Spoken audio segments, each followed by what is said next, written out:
Baik, kepada anak-anak semua, gimana kabar hari ini? Baik, Bu. Alhamdulillah. Dan semoga kalian sehat selalu dan diberikan semangat dalam menjalankan kegiatan pelayanan klasikal kita pada hari ini.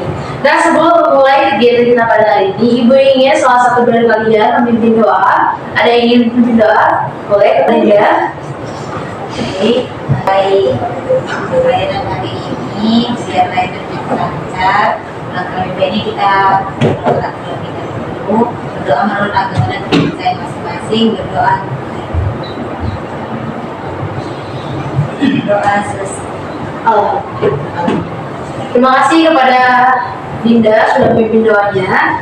Nah, sebelum masuk ke dalam materi kita, yaitu penggunaan media sosial yang sehat, Ibu ingin mengajak kita untuk ice breathing terlebih dahulu, merelaksasikan pikiran anggota tubuh kita. Nah, ice breathing ini untuk merelaksasikan tubuh dan kepala kita. Ibu harap kepada anak-anak semua untuk ikut berkontribusi dengan semangat. Ibu harap kepada teman-teman anak-anak semua untuk berdiri. Saudari Dewa. Iya. Baik. Sebelumnya ini adalah ice breaking dalam berhitung, tetapi menggunakan gerakan. Nah, gerakannya yang pertama adalah menggunakan gerakan tangan. Angka 1 gimana? 1, 2, 3, 4, 5. Nah, tapi ini kita pakai menggunakan gerakan kepala, tapi tangannya dipindah ya. Jadi 1, 2, 3. 1, 2, 3, 4, 5. Oke, baik.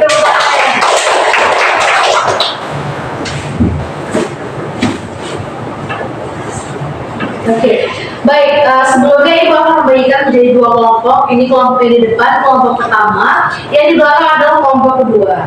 Sebelum kita masuk ke penjelasan penjelasan materinya, yaitu penggunaan media sosial yang sehat, Ibu ingin kalian menonton video.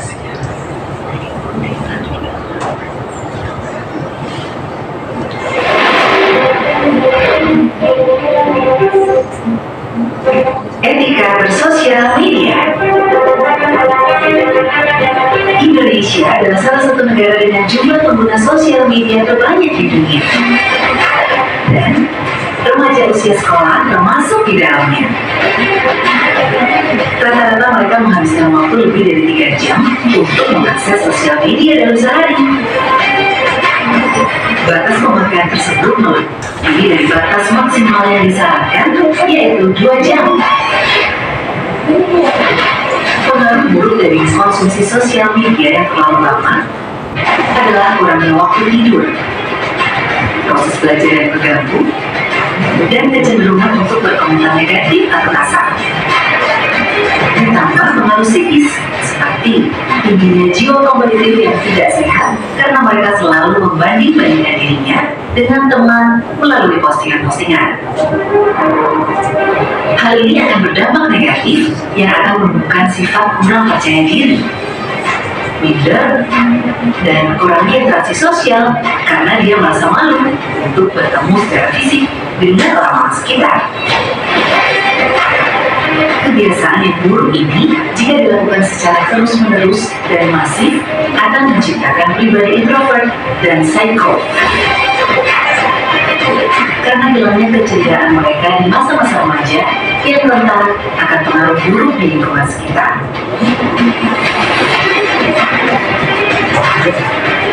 Keberadaan sosial media seperti 2 sisi mata pisau. Jika digunakan dengan baik, akan sangat membantu. Tetapi jika digunakan sebaliknya, akan menjebak remaja tersebut dalam depresi berkepanjangan. Jika digunakan secara bijak, sosial media akan menjadi ruang untuk mengekspresikan pendapat, ide, dukungan, dan pembentukan komunitas-komunitas yang dapat memberikan informasi positif yang membantu dalam proses belajar. Tujuan positif ini dapat terwujud ketika kita bisa menerapkan etika-etika sebagai berikut. Berkomunikasi secara jujur dan terbuka. Share informasi yang berguna dan bermanfaat bagi orang lain.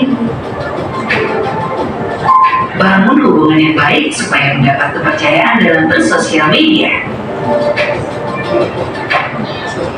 Kampanye di sekolah tentang etika bersosial media ini sangat penting guna menjauhkan dari informasi negatif dan fokus kepada informasi penting yang bermanfaat saja. Mendiskusikan informasi sosial media di sekolah dengan para guru atau dengan siswa lainnya tentang penggunaan informasi tersebut. Perlunya dukungan kepada siswa, baik melalui guru, grup siswa, atau siswa dengan siswa dapat membantu siswa yang terdampak. Melalui mediasi ini, guru dapat memonitor secara berkala, melakukan evaluasi, dan perbaikan lebih lanjut. Gerakan ini akan memupuk jiwa siswa agar selalu berpikir positif dan menjauhkan mereka dari komentar kasar dan perilaku buruk lainnya.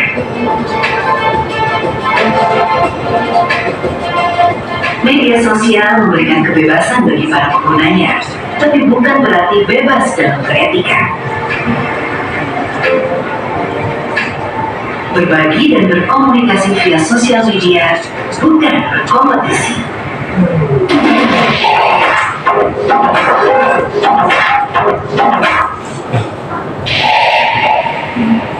Baik, setelah menonton video tersebut, adakah anak-anak yang ingin berpendapat?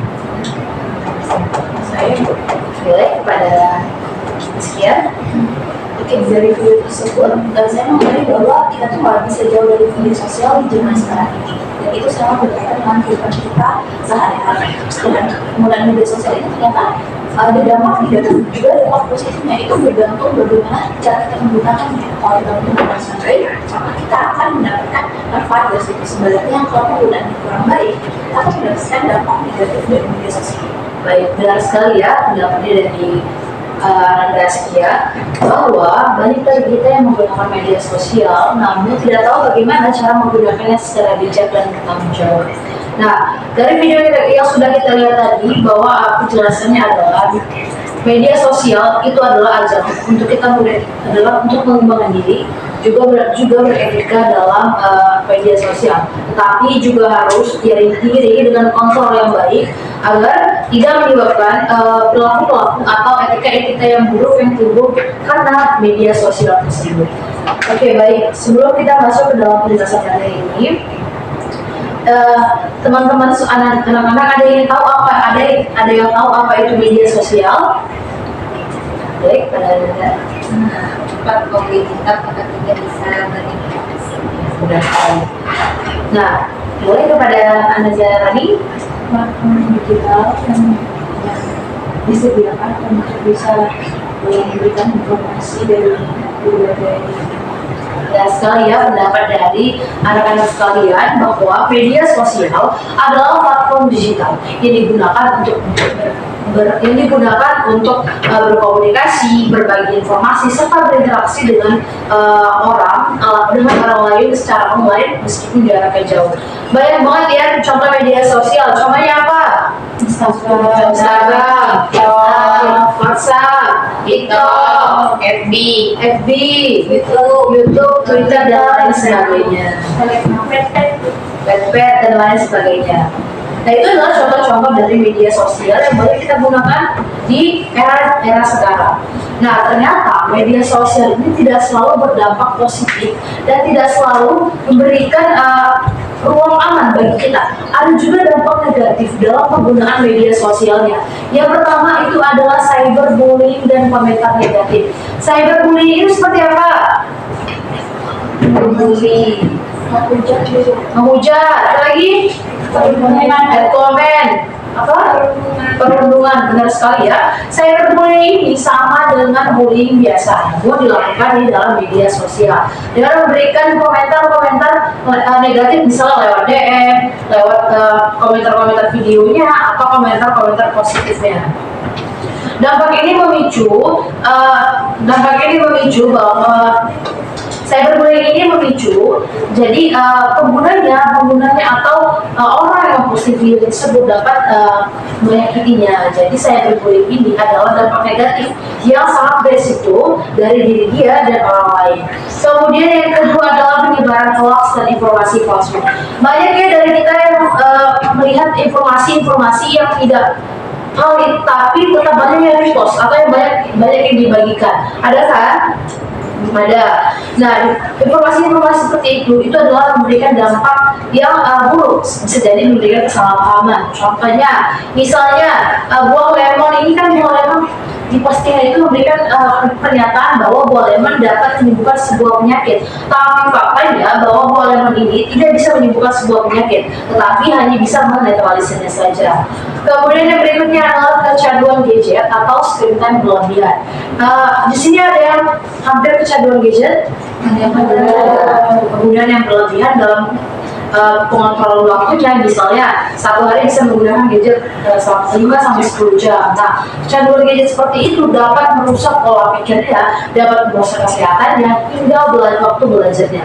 Jadi dampak ini sangat berpengaruh pada diri kita, terutama pada diri kita ya, karena bisa menurunnya prestasi akademik, penurunan kesehatan dan lain sebagainya. Kemudian yang berikutnya adalah oversharing informasi pribadi. Nah, oversharing informasi pribadi ini anak-anak kita adalah membagikan kehidupan pribadi kita terlalu berlebihan ke dalam media sosial. Misalnya kayak 1x24 jam kita bagikan kehidupan kita di media sosial, atau membagikan foto rumah kita, membagikan alamat rumah kita.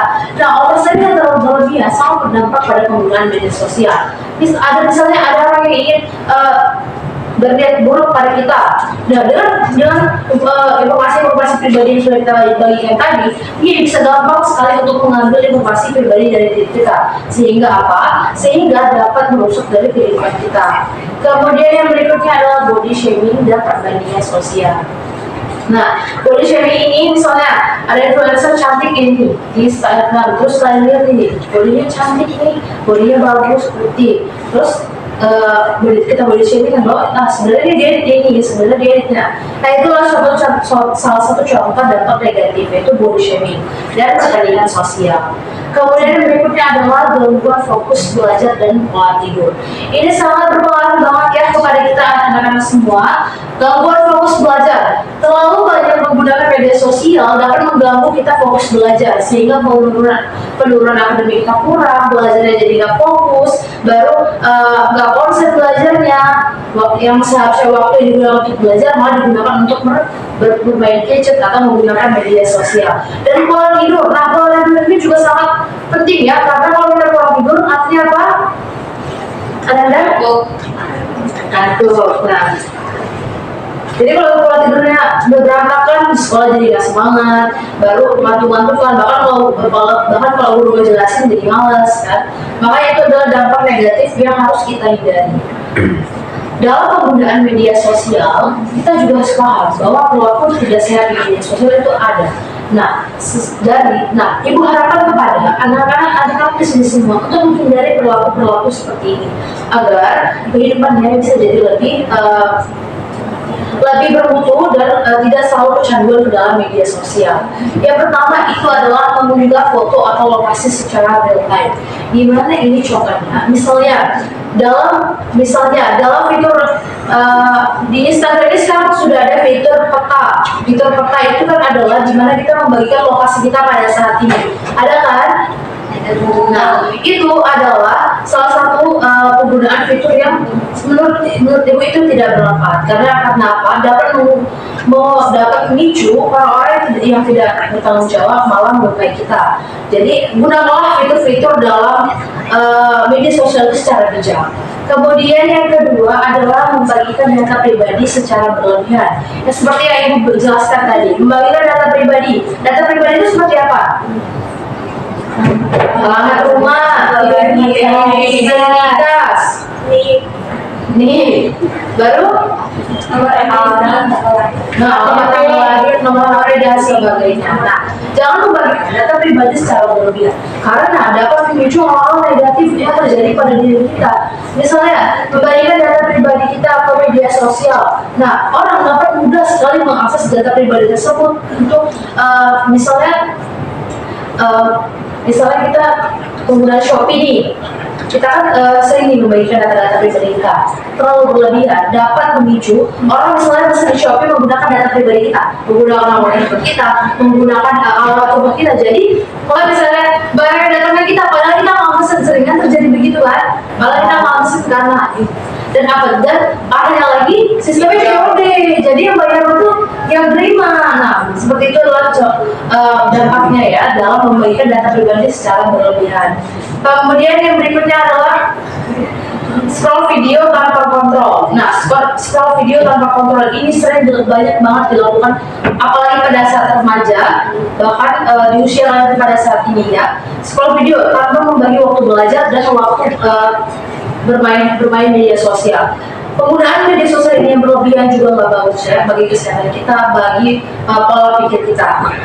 Misalnya kalian scroll video itu bisa sampai 5-10 jam, sampai waktu belajarnya berkurang, terus tidurnya terganggu, bahkan makan juga udah lupa karena sering scroll video. Jadi penggunaan perilaku seperti ini sebaiknya dihindari dalam kehidupan sehari-hari. Kemudian yang berikutnya adalah memposting tanpa berpikir dampaknya.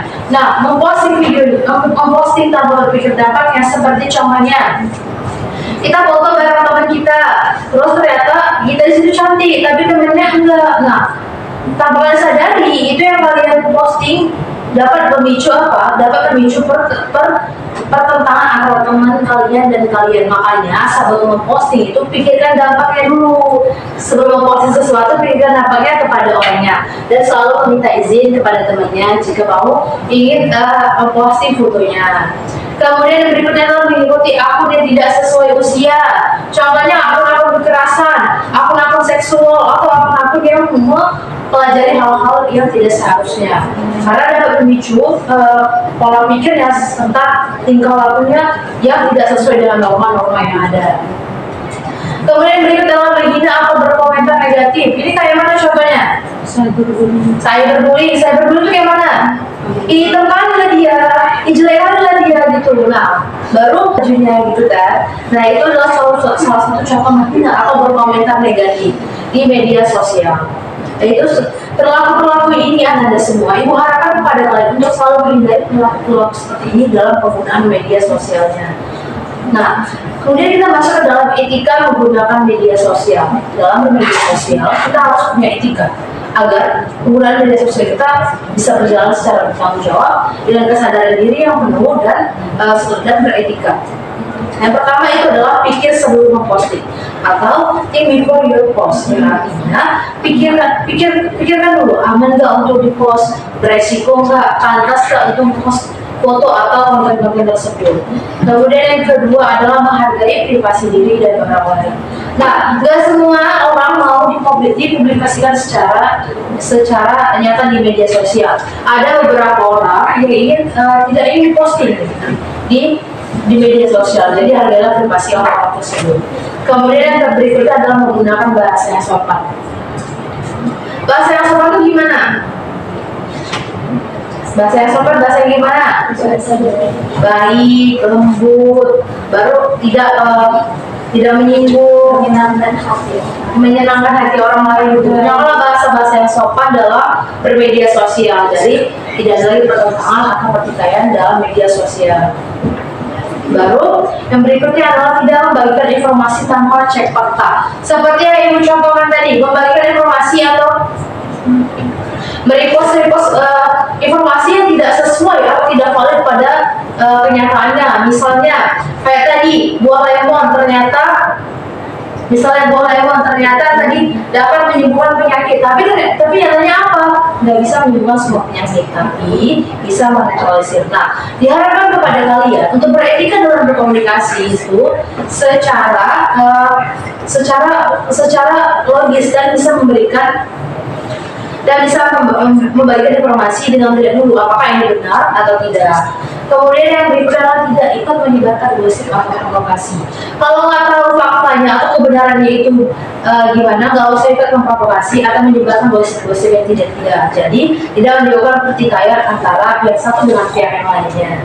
Baru yang berikutnya itu apa? Meminta izin sebelum memposting foto orang. Selalu meminta izin kepada orang lain untuk memposting fotonya. Jadi kepada anak-anak semua, jika ingin memposting foto temannya, itu selalu meminta izin. Agar apa? Karena nggak semua orang mau dipublikasikan. Hargai privasi mereka. Baik. Nah, dalam penggunaan media sosial ada beberapa strategi menggunakan media sosial secara sehat. Yang pertama itu adalah batasi waktu penggunaan atau screen time. Bisa batasi waktu penggunaan media sosial misalnya 1 hari 2-3 jam aja, jadi nggak terlalu berlebihan. Dan fokus belajarnya juga ada, serta penggunaan pola tidurnya juga tidak terganggu. Kemudian yang berikutnya, matikan notifikasi yang tidak penting seperti notifikasi Shopee, notifikasi game, atau notifikasi dari pacarnya. Jadi sehingga itu dapat mengganggu waktu kita ya. Jadi matikan notifikasi yang tidak penting supaya agar penggunaan media sosial ini berjalan secara sehat dalam kehidupan kita. Kemudian yang kedua adalah pilih akun yang memberi dampak positif. Ikutilah akun-akun yang dapat mengembangkan diri kita, misalnya akun kesehatan, akun-akun yang memberikan edukasi tentang hidup, tentang pembelajaran, atau tentang hobi kita. Jadi ikutilah akun-akun tersebut supaya kita dengan bermedia sosial itu menguntungkan juga untuk diri kita. Kemudian yang berikutnya adalah hindari membuka media sosial saat belajar. Aturlah waktu di mana menggunakan media sosial, di mana waktu belajar. Jangan disamakan waktu saat bermain HP atau menggunakan media sosial saat belajar. Akhirnya apa? Akhirnya belajar jadi nggak fokus, belajarnya jadi kurang dan tidak maksimal. Kemudian yang berikutnya adalah gunakan password yang smart dan verifikasi 2 langkah. Gunanya ini supaya tidak akun kita di-hack dengan orang-orang yang tidak bertanggung jawab. Jadi selalu gunakan password yang kuat. Kemudian yang berikutnya adalah buat waktu tanpa gadget setiap hari. Misalnya ini berbagi waktu antara penggunaan gadget. Misalnya kalian batasi, sama ini aku yang menggunakan gadget itu hanya 5 jam aja. Jadi buatlah waktu seperti itu agar terkoordinasi secara baik dalam kehidupan kalian dan tidak selalu berdampak pada kehidupan kalian. Nah, seperti penjelasan ibu tadi bahwa tidak semuanya media sosial ini selalu berdampak negatif. Ada juga dampak positifnya yang dapat mengembangkan pribadi kita dan diri kita. Kemudian yang pertama itu ada akses cepat ke informasi dan edukasi. Artinya apa? Dari media sosial ini dapat menerima informasi seperti informasi tentang lomba, tentang pembelajaran, informasi tentang pendidikan, dan informasi-informasi yang berguna untuk kehidupan kita, serta edukasi dari orang-orang yang berpendidikan seperti itu.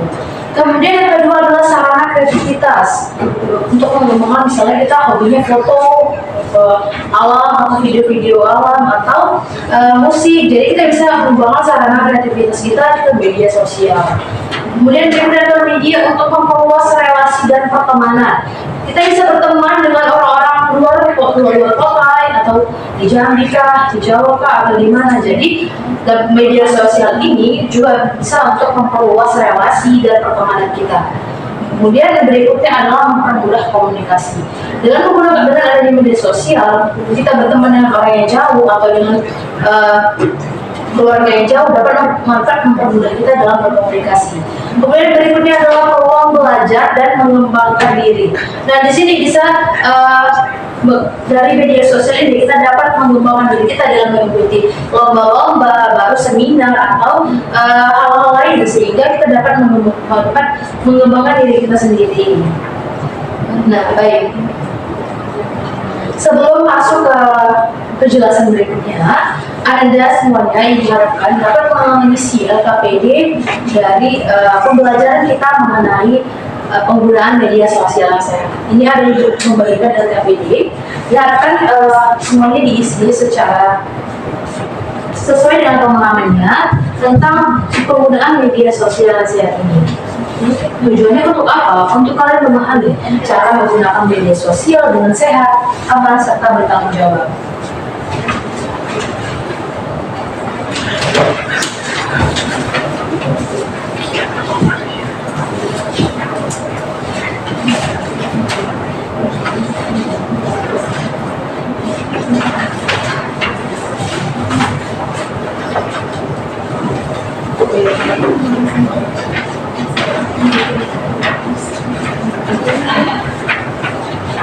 Ibu kasih 2 waktunya untuk 5 menit dalam perjalanan LKPD ini dikerjakan dengan pengalaman dan secara jujur dari pribadi kalian.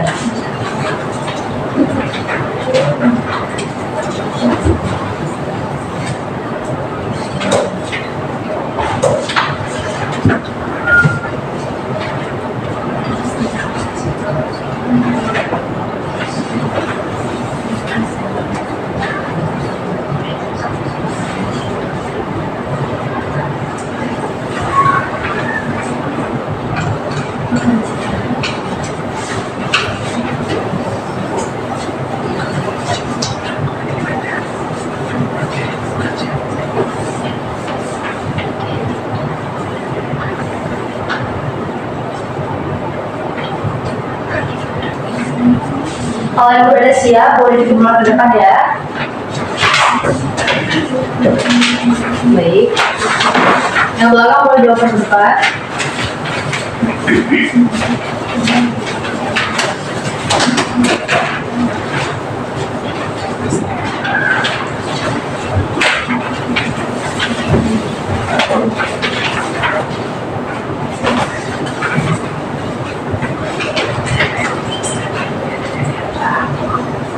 Baik, terima kasih sudah menggunakan LKPD-nya. Dimana ini LKPD tadi adalah pemahaman kalian dengan penggunaan media sosial yang sehat. Nah, sekarang kalian ibu ingin, tadi kan sudah dibagikan menjadi 2 kelompok. Ibu ingin setiap kelompok itu membahas mengenai setiap mencari satu contoh kasus dalam penyalahgunaan media sosial yang berisi apa perilakunya, apa dampaknya, serta bagaimana cara mengatasinya. Ini sudah dibagikan menjadi 2 kelompok, bisa dituliskan ya. Silakan berdiskusi dengan teman-temannya. Kemudian dari salah satu kalian akan mempresentasikannya ke depan.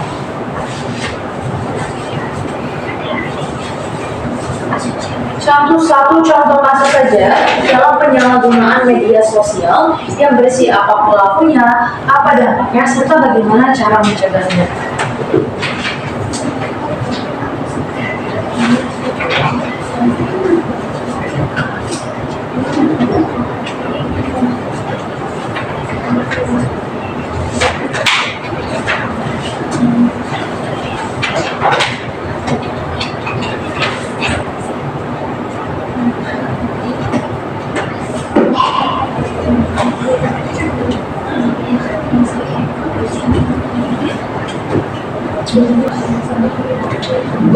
Ibu kasih waktu 5 menit dalam pengerjaannya ya. Kalau boleh langsung ke depan dan disampaikan oleh salah satu dari rekan kalian.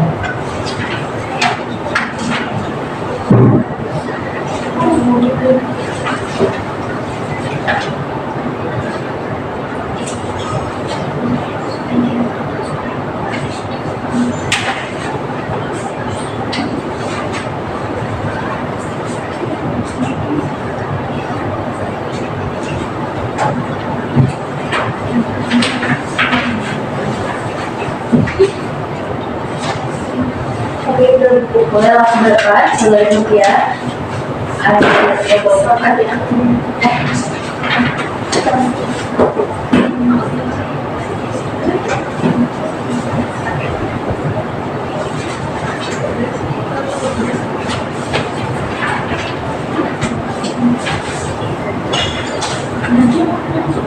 Penggunaan media sosial sekarang. Salah satu mencari kasus. Baik, jadi kelompok kami Jadi salah satu kasus, jadi menurut kelompok kami salah satu kasus penggunaan media sosial itu adalah hate comment. Nah, jadi perilakunya yaitu dari menuliskan komentar negatif seperti menghina, menjatuhkan, terus juga mengundang sara, dan juga komentar seperti melecehkan. Nah, dampaknya yaitu akan insecure, terus juga mengundang konflik, terus ada juga yang sampai bunuh diri, stres, dan intinya mentalnya itu akan mengganggu. Lalu solusinya dari rombongan yaitu menjaga kritikan tentunya ya, terus juga mungkin bisa membuat konten positif, terus juga mungkin kita pribadi kita sendiri juga bisa belajar mengenai etika dan moral penggunaan sosial yang baik, dan juga itu mungkin bisa dilakukan dengan menonton konten-konten yang positif. Tepuk tangan semua. Pada kelompok 2.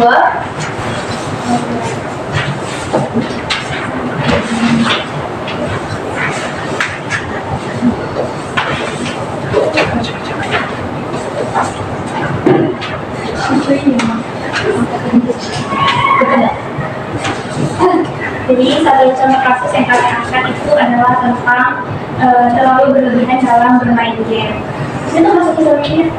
Nah, jadi ada pun perilaku yang muncul yaitu karena terlalu candu bermain game, jadi tidak ada kegiatan produktif yang dilakukan selain hanya fokus bermain game. Jadi selama 24 jam kebanyakan waktunya itu dihabiskan untuk bermain game. Nah, dampaknya itu sudah pasti waktunya itu terbuang sia-sia, tidak semangat melakukan kegiatan yang lain, kemudian tidak fokus dalam belajar, bahkan sampai rendahnya motivasi untuk berangkat ke sekolah karena fokus utamanya itu sudah kecanduan, keasikan dalam bermain game.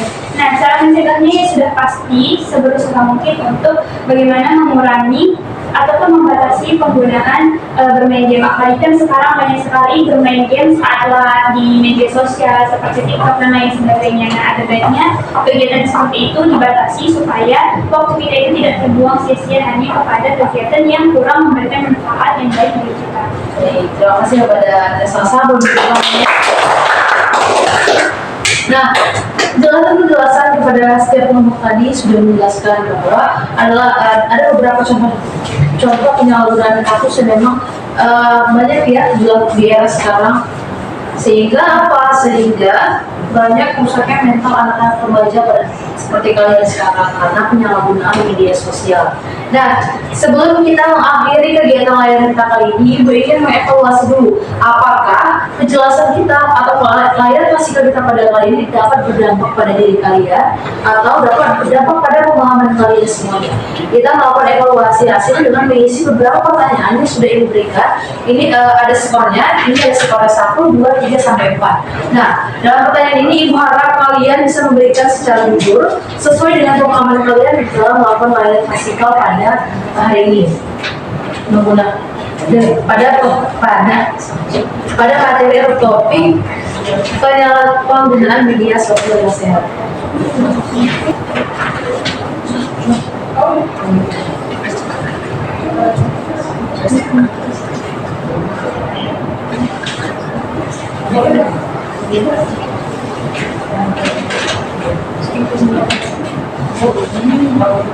Jadi hasil dari semuanya sesuai dengan skornya. Rentang skornya sudah di bawah, baik, cukup baik, sangat baik, dan kurang. Kalau sudah boleh langsung dikumpulkan ke Ibu ya.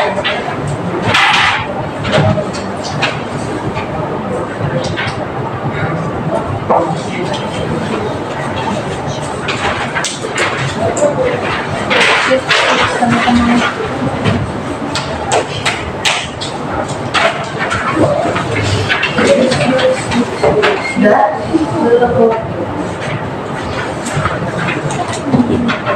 Udah semua? Belum, Bu.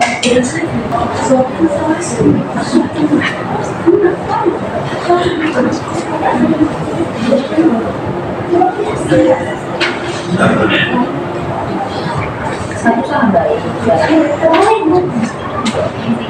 guna baik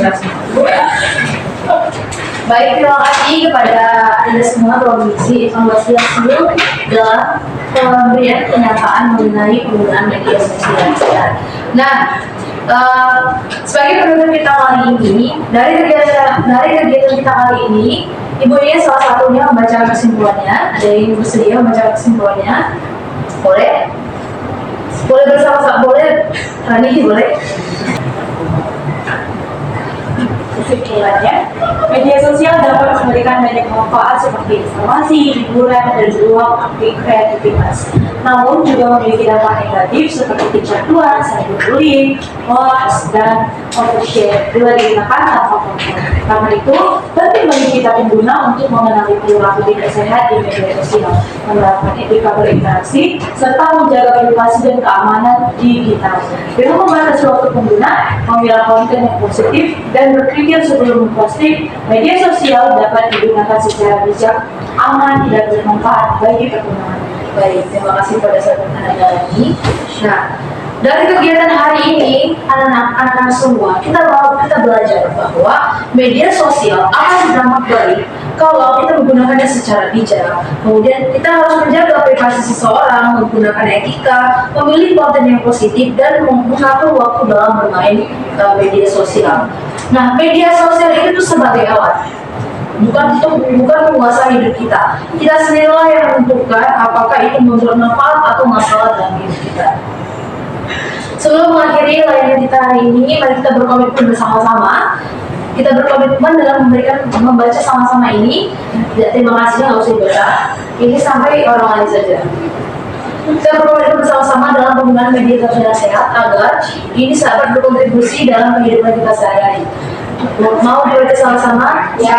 1, 2, 3. Marilah kita berkomitmen untuk menjadi pengguna media sosial yang menghargai diri sendiri dan orang lain. Baik.